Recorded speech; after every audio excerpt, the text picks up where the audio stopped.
Malien an ka foli ani tanu o bɛ aw bɛɛ lajɛlen ye an mana kɛ janfan fan ka fɔ a y'a bisimila ka jamukan Mandi sanfɛ info du jour ale jamukan ye jamukan min kɔnɔna la an bɛ kuma actualité nationale et internationale kan wagati bɛɛ nka sunkalo kɔnɔna la programme tun falennen don dɔɔni nka an bɛ ala fo ka ala barikada hali bi sunkalo timiko ɲuman ala k'a di an bɛɛ lajɛlen ma an ka bi info du jour ale jamukan ale kɔnɔna la an ye a kanu ka kuma thème 2 fo 3 ɲɔgɔnna kan an ka bi thème principal tɛ dɔwɛrɛ ye min ye États-Unis le président des États-Unis n'o ye Donald Trump ye Donald Trump ka kan ni awa jumadon ye ni o kɛra kunna sini ni o bɛnna nin kalo tile 21 ma a ye annonce dɔ kɛ k'a fɔ min ye États-Unis bɛ ka a labɛn ka se ka na ni avion de chasse ba dɔ ye min bɛ taa F-47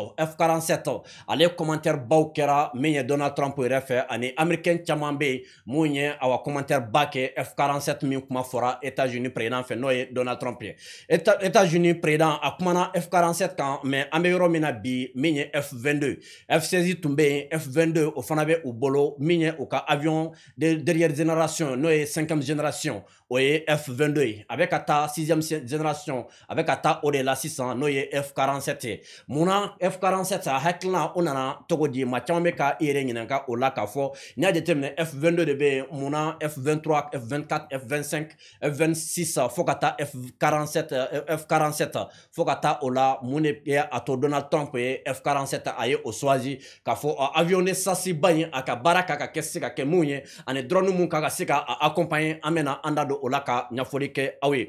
ni an bɔra yen min ye awa capitaine Ibrahim Traoré le président du Faso capitaine Ibrahim Traoré ka kaɲa ni a ka taama dɔ ye ka Burkina kɔnɔna la min ye awa Zeɲare ni kalo tile 20 le 20 mars min ye capitaine Ibrahim Traoré a ka taama dɔ senfɛ o la a kumana kosɛbɛ a kumali kɛra min ye magazine panafricain a kumana min ye a y'a da don Jeune Afrique la kosɛbɛ k'a fɔ Jeune Afrique ye journal min ka baara ye santage ye a ye a da don o la ka ɲɛfɔli kɛ o la an bɛ an da don o la ka ɲɛfɔli dɔw kɛ aw ye munna capitaine Ibrahim Traoré a bɛ ka nin fɔ capitaine Ibrahim Traoré ni aw y'a jateminɛ i b'a dɔn k'a fɔ maa min hakili a juru carinen don kosɛbɛ c'est un intellectuel convaincu, c'est un patriote convaincu. Mado be avec intellectuel baye, mais patriote tɛ jamana den jugu don. O ma caman de ben. Ala ye kodon nɔgɔya u ye nka olu b'u ka kodon kɛ ka u faso ci ka janfaw la bɛn u bɛ se ka jamana u bɛ se ka dafiri toga min na. O ni kokan jugu bɛ fara ɲɔgɔn kan toga min na ka jamana tɔnɔbɔ ka jamana dafiri o intellectuel caman ba de ben. Nka dɔw bɛ intellectuel don patriote fana don min ye o bɛɛ lajɛlen ɲɔgɔn sɔrɔ capitaine Ibrahim Traoré a bɛɛ ɲɔgɔn sɔrɔ o de la. Capitaine Ibrahim Traoré bɛ ka min fɔ Jeune Afrique ma ni maa mun bɛ jateminɛ kɛ mun bɛ kodɔn kɛ i b'a dɔn k'a fɔ o ye awa mɔgɔ caman taabolo ye o bi ɲɛnamaya kɔnɔna la maa caman b'a fɔ ko olu ye panafricains ye panafricains b'a kɛ journalistes b'a kɛ activistes b'a kɛ blogueurs b'a kɛ min ye homme de média a nɛmɔ homme de média caman bɛ chantage ninnu kɛ o de kama tuma caman an bɛ a fɔ aw ye n ko adamadenw ka a ɲini ka vision dɔw ka kɛ maaw la tuma dɔw la vision objectif dɔw ka kɛ adamadenw na n b'a fɛ ka taa nin siran kan n mako bɛ nin de la mais n b'a sɔrɔ cogo di hɔrɔnya ladiriya tilennenya o kɔnɔna la n b'a sɔrɔ ni o ye toga min na capitaine Ibrahim Traoré ko k'a fɔ ko Jeune Afrique maaw tun sera ale ma u sera ale ma kun jumɛn de la ko ale ka wari dɔ di n'u ye wari di mais ale bɛ continuer Jeune Afrique bɛ continuer ka capitaine Ibrahim Traoré k'a ka promotion kɛ k'a ka baaraw kɛ capitaine Ibrahim Traoré ale dun b'a dɔn Jeune Afrique bɛ ado ninnu de ka bolo kan a bɛ faransi de ka bolo kan a nɛmɔ a bɛ impérialistes a bɛ olu de ka bolo kan n'a ale nana ka na wari di u ma sisan k'u ka ale ka promotion kɛ don nataw la Jeune Afrique bɛ se ka bɔ ni a dalu ye k'a fɔ capitaine Ibrahim Traoré a ye wari di an ma an k'a ka promotion kɛ cela veut dire que k'a ka promotion kɛ nkalon kan capitaine Ibrahim Traoré dun b'a dɔn ale bɛ ka baara min kɛ jamana kɔnɔ bi o de kɛlen don sababu ye jamana kɔnɔden les pays des hommes intègres Burkina bɛ den bɛɛ u nalen don ka u yɛrɛ kɛ capitaine Ibrahim Traoré ka communicateurs ye panafricain bɛɛ nalen don k'a yɛrɛ kɛ capitaine Ibrahim Traoré ka communicateurs ye sabula a bɛ ka baara min kɛ an y'a dɔn k'a fɔ vision dɔ bɛ a la vision bɛ na kɛ sababu ye ka Burkina dɛmɛ vision bɛ na kɛ sababu ye ka se ka AES dɛmɛ vision bɛ kɛ sababu ye ka Afrique ka se ka o fana dɛmɛ ni capitaine Ibrahim Traoré ye o don a b'a dɔn k'a fɔ wari dili Jeune Afrique ma nafa tɛ a la o de kama a ka ne kosɛbɛ ɲamaw ka se ka nin jateminɛ min ye opérateur économique ye u ka nin jateminɛ commerçant baw ka nin jateminɛ jamana marabagaw ka se ka nin jateminɛ diɲɛ kɔnɔna la kana sɔn togo si la maa dɔ de bɛ yen k'a ka pression de k'i kan k'a fɔ n mako bɛ wari de la i ka nin diyan so an ka bɔ nin ni adamaden ye o ɲini fɛ ka ban déjà a ka kan i k'a tigilamɔgɔ dénoncer kana sɔn ka dɔrɔmɛ kelen d'a tigilamɔgɔ ma diɲɛ kɔnɔ sabula mɔgɔ dɔw bɛ yen olu b'a ɲini ka balo ni malankolonya maa dɔw bɛ balo o de la sinon Jeune Afrique bɛɛ b'a dɔn k'a fɔ Jeune Afrique ye média sugu min ye an ka jamana premier ministre kɔrɔ Musa Mara ale bɔra ka kuma a sanfɛ sisan aw b'a dɔn ni Jeune Afrique ka baara bɛ ta k'a jateminɛ maa mun ni Faransi kuntilennaw ye kɛlɛ maa mun ni Union européenne kuntilenna kɛlɛ Jeune Afrique bɛ olu de labɛn k'olu de dilan k'olu ka promotion ka se ka olu kɛ nka maa de bɛ yen k'i ye panafricain yɛrɛ yɛrɛ k'i b'a fɛ ka jamana ka bɔ nɔgɔ la i b'a fɛ ka tila France la Jeune Afrique b'a ɲini ka se k'i la nɔgɔ tɔgɔ bɛɛ de la o de kama waati ninnu na u ko k'a fɔ Burkina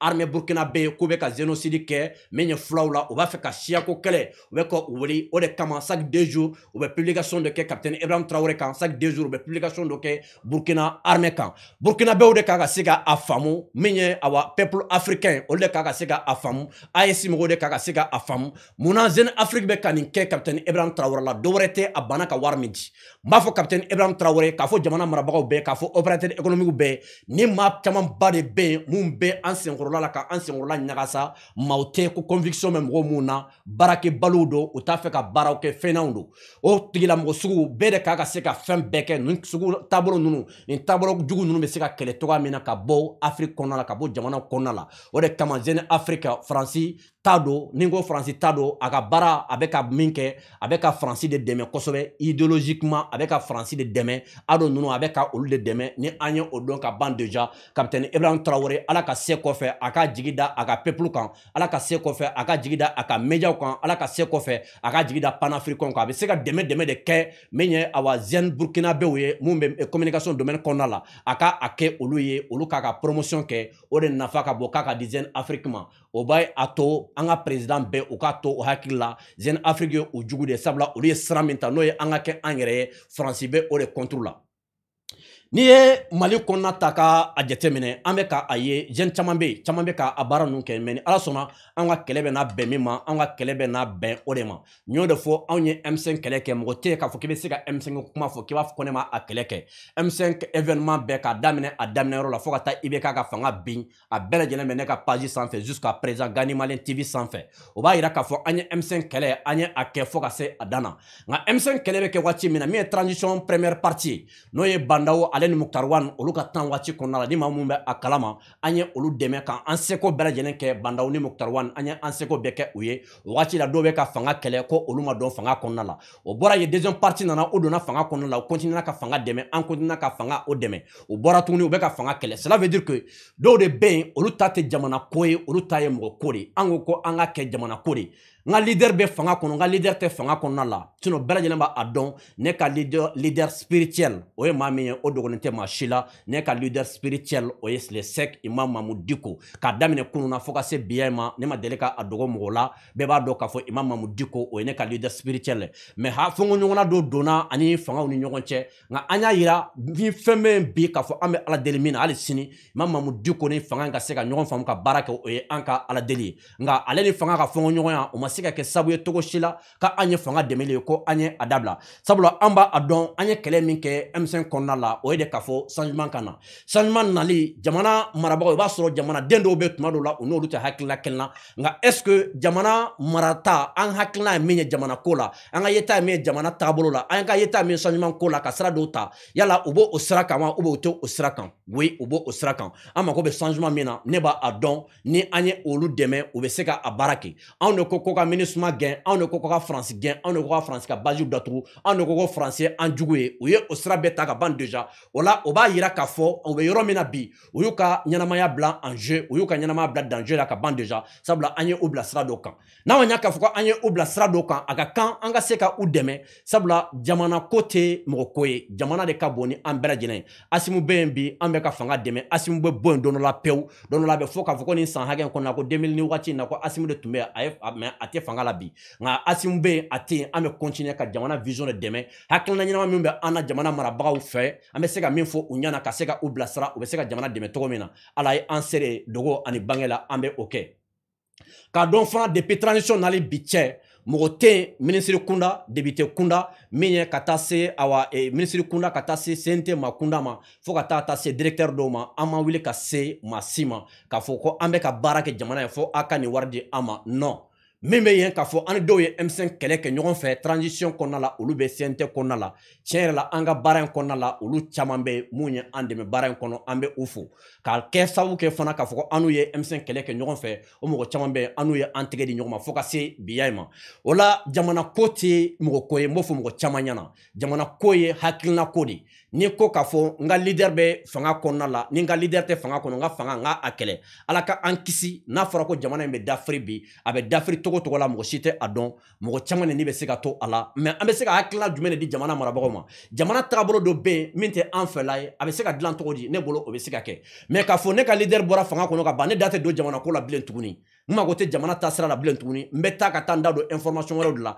jamana ka ko ni e da ta a la cela veut dire que hali n'a binna hali ni jamana dafirila o ye a dɔw fɛla ye ne bolo an man kan tɛ ka o hakilinaw ta cogo si la madama ninnu bɛ bolo min kan bi ala ye an sere an bɛ ka kuma ni ala cɛ an bɛ ka changement min ɲini u b'o changement u b'o sira de kan o danaya min bɛ yen kunun ka daminɛ kunun na ka se biya ma fanga foyi tɛ diɲɛ kɔnɔ o fanga min dafalen don o fanga foyi tɛ n'i ye nin fanga ɲɛ k'a fɔ ko wo bɛ yɔrɔ dɔw la ko olu man ɲi i bɛ diɲɛ fanga fɛn fɛn ta k'a jateminɛ i b'a sɔrɔ diɲɛ fanga bɛɛ la sira dɔw bɛ yen min ye awa wɔɔrɔ dɔw ye défense bɛ se ka kɛ diɲɛ fanga bɛɛ la n'i ye États-Unis ta k'a jateminɛ i b'a sɔrɔ États-Unis jamana marabagaw bɛ fɛn dɔw kɛ i b'a sɔrɔ États-Unis a fanga dɛmɛbaga dɔw yɛrɛ b'a ye tuma dɔw la ninnu tɛ an fɛ la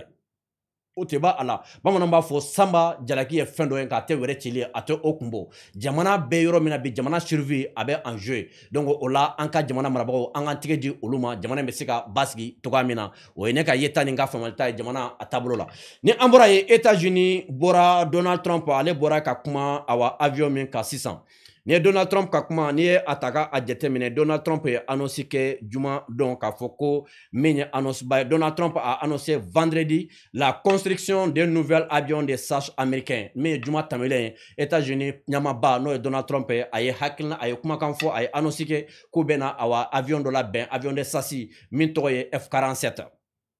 F-47 min tɔgɔ ye o ye l'appareil présenté comme révolutionnaire va porter le nom de F-47 ko Donald Trump k'a ye appareil min présenté n'o ye avion ye k'a avion k'a tɔgɔ bɛna kɛ F-47 pour rappel ko kɛ ka mɔgɔw hakili lajigin Donald Trump est le 47e président américain ko Donald Trump ale de k'a ka bɛn États-Unis président 47nan Donald Trump de k'a ka bɛn o ma o de kama ko u bɛ ka mɔgɔw hakili lajigin ni avion tɔgɔ kɛra F-47 ye a kana bala mɔgɔw la sabula Donald Trump fana ale fana États-Unis président min ye ale ye États-Unis président 47e président Donald Trump fana ye o ye les États-Unis sont actuellement dotés de F-22 États-Unis bɛ yɔrɔ min na bi ko F-22 ko o de bɛ États-Unis o de bɛ États-Unis bolo des avions de combat 5e génération o ye avion de combat min ye o ye 5e génération de o b'a yira k'a fɔ dernière génération de don pour le moment dernière génération o de don min ye F-22 ni an bɔra o yɔrɔ la sisan l'avion 6e génération sera plus frictif, capable de détruire les cibles avec des armes légères, mais surtout il pourra être accompagné au combat dans les drones. Qu'on y attaqué à déterminer 6e génération, non, oye génération laban, même 600 pour le moment, mais 6e génération, olu bara, olu madame flow, au début na ke, au cas avion F-47, 5e génération même au boulot, oye F-22, oye F-22. Qu'on y avion bain, avec sega kele ok, mais kele qu'on a la, mais drone ou sega accompagné, il a faut avec seka kɛ min ye awa mɔgɔ caman fana bɛ ka bisigiyali kumaw fɔ ko ni Rusula ka awa missile hypersonique ta k'a jateminɛ n'o missile hypersonique n'a bɛ Rusula bolo a bɛ Chine bolo fo ka taa se Iran ma dɔw fana ko k'a fɔ ko awa ni F-47 k'a bɛ se ka kɛ o missile hypersonique ba min bɛ Rusula bolo ni Rusula ye a annonce kɛ dɔw tun ko kɛlɛkɛminɛn foyi tɛ yen bi min bɛ se ka o missile contrecarrer donc n'i y'a ta k'a jateminɛ o missile kunbɛlan ko dɔw ko a bɛ se ka kɛ F-47 ye F-47 hakilina tɛ dɔwɛrɛ ye Donald Trump ale ye États-Unis 47e président de ye donc o de kama a bɛ ka na ni avion ba ye an bɛ min fɔ aw ye diɲɛ bɛ ka guerre de labɛn n'o ye 3e guerre mondiale ye jamana kɔnɔ kɔnɔdenw il est temps maintenant an fana ka se ka jamana marabagaw ko olu dɛmɛ jamana bɛ se ka basigi cogo min na jamana bɛ se ka taa bolo kan cogo min na bolo mun ni an bɛ se ka an disi gosi ni an ka jamana ye min tun bɛ an bolo bi k'a di aw ma an ka bi info du jour kɛnɛ kan o de ye nin ye ala ka an bɛɛ sigi ɲɔgɔn na wɛrɛ ma wassalam min ye sani an ka bɔ kuma kɔnɔna la an tun ye a fɔ aw ye o tun ye démonstration fitinin kɛ F47 yɛrɛ la an ka jɛ an ka ale ka démonstration an ka jɛ an ka ale lajɛ fɔlɔ. The F-47 will be the most advanced, most capable, most lethal aircraft ever built. An experimental version of the plane has secretly been flying for almost 5 years, and we're confident that it massively overpowers the capabilities of any other nation. There's no other nation. We know every other plane. I've seen every one of them, and it's not even close. This is a next level. All right, let's talk about the F-47 Next Gen Air Dominance Fighter, which is America's latest and greatest bird of prey that's about to take to the skies by storm. This isn't just your average fighter jet, it's a game changer, a future-proof powerhouse, and one very bad mama jama of a war machine. Here are 5 things you definitely need to know about this beast.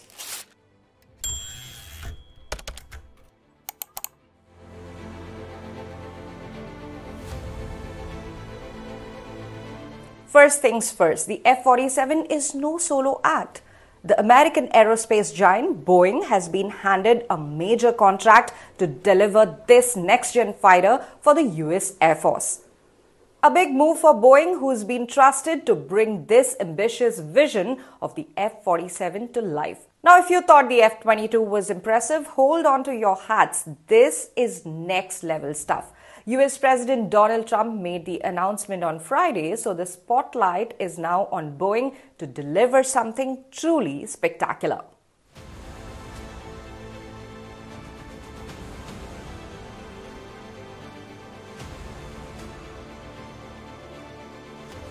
What makes the F-47 stand out is its role in the next generation air dominance concept. The F-47 is a central node of a larger family of systems designed to work in harmony with collaborative combat aircraft, cutting-edge sensors, and of course advanced weaponry. Think of it like the captain of a high-tech Air Force squadron connecting with satellites, other planes, and uncrewed drones to take down threats with precision.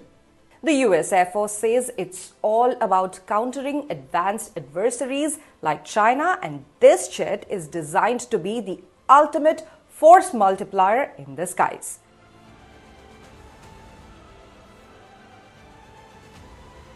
Now, the F-47 isn't just a traditional fighter jet. It's got a killer hybrid approach. The F-47 is not only a top-tier manned aircraft, but also designed to work seamlessly alongside uncrewed drones. It's like the US Air Force is creating a fighter squadron of the future where the jets and drones operate as a single unified force. These drones can be the eyes and ears in the sky, with the F-47 doing the heavy lifting. It's a versatile and adaptable combat platform that can change tactics based on the mission at hand. Looks like the future is now.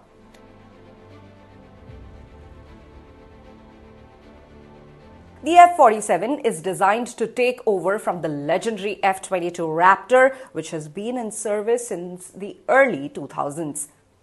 The F-22 has been a top-tier stealth fighter, but the F-47 is going to crush it in pretty much every department. US Air Force Chief of Staff General David W. Alvin described it as the most advanced, lethal, and adaptable fighter ever developed. This thing is built to dominate the skies, outpace any rival, outmaneuver them, and be the apex predator of air combat. When it comes to threat environments, this is the fighter you want on your side.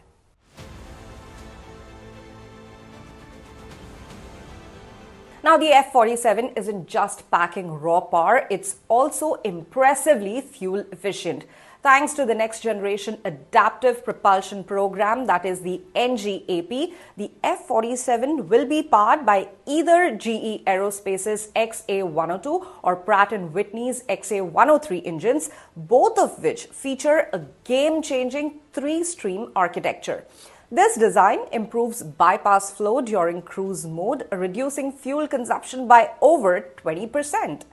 So, it's got the speed and firepower to strike fear into the enemies, but it's also smart with fuel, meaning longer ranges and more flexibility on missions. It's stealthier, more sustainable, and way more reliable than any fifth generation fighter you have seen before. So, in a nutshell, the F-47 is more than just a new fighter. It's a whole new era for the United States air power. With its cutting-edge tech, adaptable design, and jaw-dropping capabilities, the F-47 is set to become the backbone of America's skies for decades to come. Now, it's not just about keeping up with the competition. It's about staying way ahead.